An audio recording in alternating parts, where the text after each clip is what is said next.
अस्सलाम वालेकुम, मेरा नाम मोहम्मद ज़ीशान है। आज हम लाहौर इंटरनेशनल बुक फेयर में मौजूद हैं। आज सेकंड डे है बुक फेयर का। हमारे पास जो है वो कुछ स्टूडेंट आए हैं। इनसे मैं पूछूंगा कि आप यहाँ पे आए और अदारा फ़िक्र जदीद बुक स्टॉल E12 में, तो आपने कौन सी किताब जो है उसका इंतखाब किया, परचेज़ की और क्यों की? मेरा नाम हासिफ नज़र मुनीर है और मैं पाक मिली ग्रुप ऑफ स्कूल्स का स्टूडेंट हूँ, सेकंड ईयर का अलहमदुलिल्लाह। तो मैं आज दूसरा दिन था, मैं विजिट करने आया बुक फेयर में।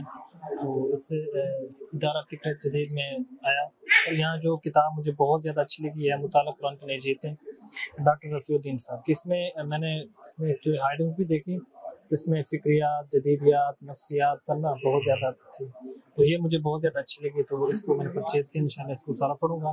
तो मैं पढ़ना देखना चाहता हूँ कि इन्होंने जो मुताला कुरान नई चीज़ें निकाली वह कौन कौन सी हैं, तो इससे मैं मुस्तफ़ीद होना चाहता हूँ। ठीक है, तो मतलब आप कुरान के बारे में पढ़ना चाहते हैं, जी जानना चाहते हैं, राइटर्स परसेप्शन जानना चाहते हैं। जी, हर अदारा फ़िक्र जदीद के बुक स्टॉल का आपको कैसे पता चला? हम विजिट कर रहे थे तो मेरी नज़र पड़ी, तो पहली किताब यही मुझे नज़र पड़ी।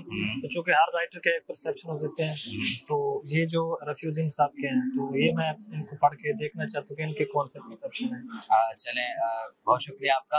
आप मज़ीद हमारा जो इदारा है इसकी वेबसाइट, इसका पेज आप विज़िट कर सकते हैं। आपको मज़ीद जो है मुख्तलिफ एक्टिविटीज़, मुख्तलिफ किताबें, अभी तफसीर कशाफ का तर्जुमा हो रहा है, ये फर्स्ट टाइम था। अभी इसकी 4 जिल्दें सूरह नहल तक इसका तर्जुमा हो चुका है। तो मज़ीद जो है अब नई नई किताबें आप यहाँ से